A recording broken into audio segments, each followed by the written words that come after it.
Bonjour à tous et bonjour à toutes, je suis ravi de vous retrouver ce dimanche pour la Minute Muay Thai by André Zetoun pour le volume 2 de comment projeter votre adversaire. On va voir la deuxième vidéo, comment projeter votre adversaire, on va voir ça tout de suite. Donc, dans la première vidéo, on avait vu sur les middle, sur les tips, c'est très souvent les mêmes projections, mais de différentes manières. Ça veut dire quoi, de différentes manières? Ça dépend comment vous êtes positionné, ça dépend c'est à quel moment du combat. Est-ce que votre adversaire il est grand, est-ce qu'il est petit, est-ce qu'il est trapu, est-ce qu'il est longiligne, est-ce qu'il est fin, est-ce qu'il est lourd, est-ce qu'il est... Vous voyez? Donc, vous projetez, alors la projection reste la même, mais ça dépend comment vous la faites. Est-ce que vous allez la faire de manière linéaire? Est-ce que vous allez la faire en utilisant de la force? Non. Toujours en essayant de faire le petit système de balancier, comme je l'avais dit dans la première vidéo. Ok, donc on a vu les middle, on avait vu sur les types, alors middle, jambe avant, jambe arrière, hein. Là sur middle, jambe avant, par exemple, là, donc hop, ici, je lève, je lève, je lève, je lève, je lève, rappelez-vous, je lève, je fais une belle préhension, une belle saisie, ici, je lève, et bam, je projette avec la jambe. Ça, c'est génial, c'est très courant dans le Muay Thai, on voit très souvent ça, que ce soit en Thaïlande ou que ce soit dans tous les pays du monde. Sur middle, on va aller un petit peu plus vite, hein, ça peut être la jambe avant, il va essayer de venir me percuter le foie ou les côtes, et là je vais venir le projeter ou vers la cheville ou vers ce qu'on appelle à l'intérieur du genou. Donc ici, hein, à la pliure de la jambe ici, là on m'envoie le middle, la saisie, et là je shoot, boum, et je lève en même temps. Au moment où je lève, je shoot et je le projette. C'est très courant, c'est très spectaculaire, ça marque des points, c'est beau, c'est joli, c'est de la belle boxe thaïlandaise, comme on aime. Ok, donc on a vu sur les middle, on en a vu sur les tips, sur les front kicks, on va voir sur high kick. Alors sur high kick, c'est pareil, hein, sur high kick, on peut bloquer ici, et puis venir shooter à l'intérieur du genou ici, donc à l'intérieur de la pliure de la jambe ici, jambe extérieure, jambe gauche, jambe droite, et là il va voler, ok. Donc sur le high kick, coup de pied circulaire en ligne haute, donc il va venir me viser la tête. J'ai pas eu le temps de faire un retrait de buste, j'ai pas eu le temps d'esquiver, j'ai pas eu le temps de ceci, j'ai pas eu le temps de cela. Je vais venir me protéger, donc bloquer en faisant une petite saisie là-haut, en faisant une petite saisie et avec la main droite et le coude gauche, je vais venir faire la saisie classique. Et là, boum, je jette. J'avance, je lève et je jette. J'avance. Au moment où j'avance, alors je peux avancer avec la jambe avant ou je peux avancer avec la jambe arrière, hein. Ça dépend comment vous êtes positionné et ça dépend aussi comment vous vous sentez. Rappelez-vous, hein, il n'y a rien de figé dans la boxe thaïlandaise. Dans la boxe en général, la boxe, il n'y a rien de figé, c'est beaucoup au feeling. D'ailleurs, c'est deux mots, hein, c'est anticipation, émotion. Ok? Donc c'est comment vous sentez les choses. Essayez toujours de voir le côté plus facile, le moins fatigant. C'est là où il faut utiliser le moins possible d'énergie. N'allez pas gaspiller de l'énergie à tort pour rien. Donc là, il m'envoie un kick, ici, bon, là, je dis, j'avance, je jette. Boum. Alors là, je ne suis pas violent, mais si j'avance vraiment, je le jette, là, ça va très loin. Hein. Voilà. Donc il y en a un qui est fort, c'est Sunshine, il est très spécialisé là-dedans. Il prend ta jambe, il te jette en l'air, c'est une projection, mais qui dure 1 heure. En fait, tu restes très longtemps dans l'air. Il jette et puis tu restes dans l'air, nous on attend, on est là, ah ça y est il tombe. Donc vous voyez c'est très important. Donc ça peut être avec la jambe avant, ça peut être avec la jambe arrière, voilà, petit blocage, avec la main ici, Steven, ici, je suis là, boum, et j'avance et je jette. Voilà. C'est pas mal quand même, tu vois, ça évite. Alors, prendre les high kicks comme ça dans les bras, c'est pas recommandé, mais c'est quand même vachement mieux que de prendre un high kick dans la tête. Hein. Donc hein, rappelez-vous, toujours esquiver, si c'est pas possible d'esquiver, bloquer ou parer, chasser. Ici c'est pas possible, il ne faut pas prendre de coups. Voilà, c'est pas de la nourriture. Donc on va voir en PAM, ouais, PAM, en corps à corps. Alors il existe une multitude de projections en corps à corps. Alors rappelez-vous, comme on a les gants, on ne peut pas saisir. Je ne peux pas saisir avec les doigts, avec la main. Donc ce que je fais, je vais venir travailler avec mes avant-bras, avec la paume de main, je vais venir essayer d'enrouler mon adversaire avec mes bras, ok? Donc, je vais faire des projections. Alors dans le Muay Thai, surtout dans le Muay Thai, lors du PAM, lors du corps à corps, le PAM, Muay PAM, PAM Muay, projection, ça c'est typique. Alors ce que les Thaïlandais aiment faire, c'est lorsqu'ils boxent contre des phalanges, des blancs, Alors, on dit souvent phalange 7, mais en fait, c'est un ancien mot qui voulait dire phalange 7, ça voulait dire français. Parce qu'il y avait, des bases, il y avait beaucoup de Français dans les années 60-70 qui étaient établis en Thaïlande, et beaucoup d'Américains aussi à l'époque là, parce qu'il y avait des bases militaires, mais on disait les phalanges 7, en fait c'est coupé. Phalange 7, c'est français. Ça veut dire français en fait. J'ai demandé parce que je me disais ce que ça voulait dire. Donc là, encore à corps, ça c'est classique. Un Thaïlandais, quand il prend un étranger en corps à corps, pas pour l'humilier, hein, mais pour lui montrer qu'il est meilleur. Et c'est vrai que les Thaïlandais ils ont encore une pointe d'avance sur nous dans le PAM, dans le Muay PAM. À part quelques boxeurs bien sûr, les Fabio Pinca, les Stéphane Nikema, Guillaume Kerner qui était très fort en corps à corps, mais vraiment. Donc Stéphane Nikema, Guillaume Kerner, qui avait Dida aussi très fort en corps à corps, parce que on pense souvent à ces boxeurs avec des patates, des jambes, mais ils avaient un excellent corps à corps. Jean-Charles Skarbowski très fort en corps à corps aussi. Très souvent, donc, ce que font les Thaïlandais quand ils boxent contre des étrangers, des non-Thaïlandais, en corps à corps, ils essayent toujours de leur montrer qu'ils sont meilleurs par des projections. Et ça, c'est magnifique. Donc il en existe beaucoup, je vais vous en montrer quelques-unes. Par exemple, là, on passe les mains, il met un coup de genou, direct.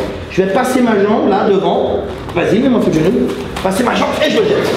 Donc là, je suis là, il met un coup de genou, je passe ma jambe au milieu, entre ces deux jambes. Je passe ma jambe ici et avec mes bras, je vais venir le pousser. Comme il est sur une jambe, le fait de le pousser va tomber, donc je vais, entre guillemets, mais même pas entre guillemets, hein, je vais le projeter. Voilà, on a ici, passe, là, et voilà, j'avance. Alors essayez de bien avancer avec la jambe et de ne pas prendre le coup. Donc il faut anticiper ici, là, ici, j'avance, boum, et je jette. Et voilà, donc ça c'est bien. Alors, on peut mettre la jambe au milieu ici en avançant. On peut faire juste simplement avec un effet des avant-bras, des paumes de main. Ici, vas-y, mets-moi. Là, je suis là. Hop, il va chercher le genou. Pendant qu'il va chercher le genou, moi, regardez ce que je fais avec mes mains. Je suis là. Je n'ouvre pas les coudes. Je ferme les coudes. Je suis là. Je mets le genou. Hop, et je jette.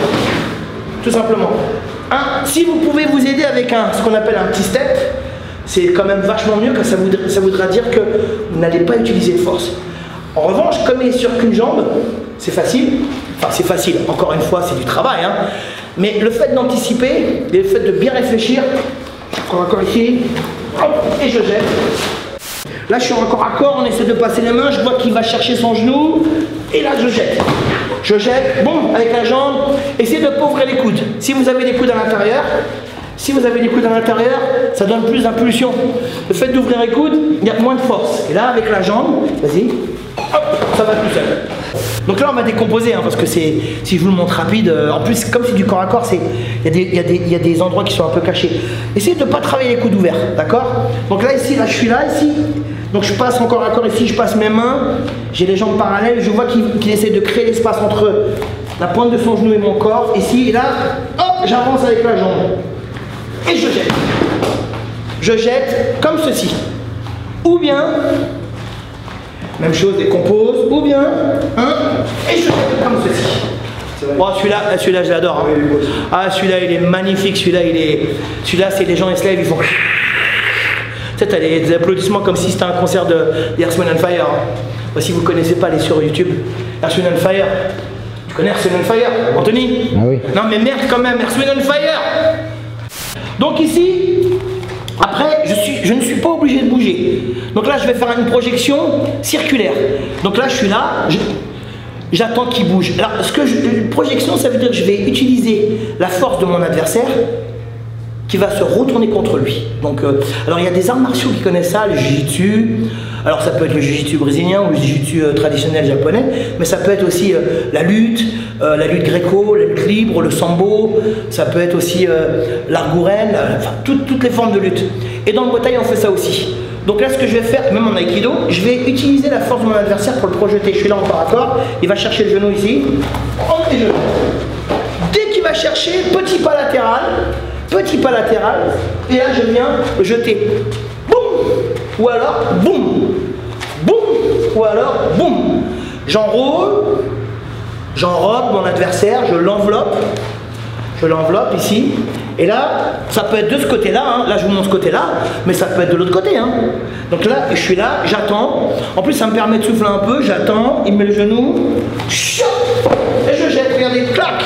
Je viens tirer avec l'avant-bras, avec cette forme-là, avec la main. Vous allez voir, Steven, s'il te plaît. Ici, là, hop, je viens chercher ici, regardez là. Là, je fais boum, voilà. Et comme il est sur une jambe, il tombe. Là, ici, mets-moi le genou, encore une fois. Boum, et si vous faites un grand mouvement, un large mouvement latéral avec votre jambe, donc ça veut dire la jambe et le corps, ça vous donne un peu plus d'impulsion, un peu plus de force, un peu plus de vitesse. Là, votre adversaire, alors là, vous ne le projetez pas, il vole, vous le jetez. Là, vas-y. Donc, je vais faire un mouvement. Vas-y, mes genoux. Tout simplement. Voilà. Donc, vous pouvez le faire côté gauche, côté droit. OK? Ensuite, vous avez projection. C'est vous qui projetez l'adversaire sans attendre que lui bouge. C'est-à-dire que très souvent, les projections, elles se font lorsque votre adversaire il est en train d'armer quelque chose, il est en construction de quelque chose, en train de préparer quelque chose. Là, c'est vous, là, vous êtes encore à corps. Ici, on va mettre le pied ici à l'intérieur. Regardez, le pied ici à l'intérieur. Juste le pied à l'intérieur. 1 et 2, je jette. Donc là, encore à corps, je peux venir passer mon pied à l'intérieur ici, en faisant ce qu'on appelle, regardez, 1, 2. Donc 2 pas ici, je fais un pas ici et le deuxième pas. Alors j'essaie de faire ça naturellement et pas saccadé, ça veut dire directement dans le rythme et non-stop. Quand je passe le pied ici, regardez, je passe, je crochette pas, hein. Je passe ici le pied, hop, ici et je jette. Ça c'est bien. Ça arrive souvent encore à corps, hein. Ça arrive souvent. Alors les Thaïlandais sont très friands de ça, ils sont très forts en Muay Pam. Je pense que très sincèrement que les Thaïlandais sont encore en avance par rapport au reste du monde au niveau du corps à corps. Cependant, ou néanmoins, les Français, on n'est pas en reste, on est très forts, surtout on a de très grands boxeurs qui ont été quand même champions ou du Raja ou du Lumpini, champions du monde, les Vienno, les Fabio Pinca et j'en passe, hein, qui sont très forts en corps à corps. Donc, ou alors ici, ça peut être ici. Vous mettez la jambe ici, et là, ici, vous pouvez passer le pied ici, et le mieux, c'est que si vous passez le pied, vous pouvez mettre aussi le genou sur son genou, comme ça, ça le bloque. Et le fait de le bloquer, si vous faites un gros travail rotatif avec les bras et la jambe arrière, il roule tout seul. Voilà, corps à corps. Donc pareil, hein, toujours, il met un coup de genou, bam, je jette, il met un coup de genou à gauche, à droite, je passe là, je jette, je pousse, je peux éventuellement, et ça existe, et donc il faut le travailler, ça existe. Il met un coup de genou, hop, je viens chercher la jambe, là vous avez vu, je viens chercher la jambe à l'intérieur, et je jette. Pareil, c'est toujours une projection, toujours pareil en faisant système balancier. Donc là on est encore à corps, il met un coup de genou avec la jambe là, hop, là je viens chercher, je lève, je fais système de balancier d'abord. Regardez ma main arrière, ma main avant, arrière, et je jette. Merci Steven. Merci André. Voilà, j'espère que ce deuxième volume vous a plu. N'oubliez pas de travailler. Toujours travailler les mouvements, hein. Inlassablement, on s'arrête jamais. De toute façon, la boxe, c'est une question de régularité. Et quand c'est régulier, c'est quand même moins galère. On va pas dire plus facile, mais moins galère. Voilà, j'espère que vous avez passé une bonne semaine. J'espère que vous passez un bon dimanche. Merci pour vos beaux messages. Voilà, n'oubliez pas de partager la vidéo. Je vous souhaite un excellent dimanche. Merci pour vos beaux messages. N'oubliez pas aussi de... Suscrams. Comment tu dis? Suscrams. J'arrive pas à le dire. Je vais le dire en français parce que moi je suis quand même un français. N'oubliez pas de vous abonner ou de subscribe. Voilà, avec le petit doigt vous faites clown. Ah mais t'appuies sur le rouge là et tu fais clac. Putain, t'es abonné, c'est un truc de ouf. Merci beaucoup. On se retrouve la semaine prochaine. Je vous souhaite une bonne semaine, une belle semaine, bon entraînement. Pensez à être heureux tout le temps. Muay Thai mon vôtre.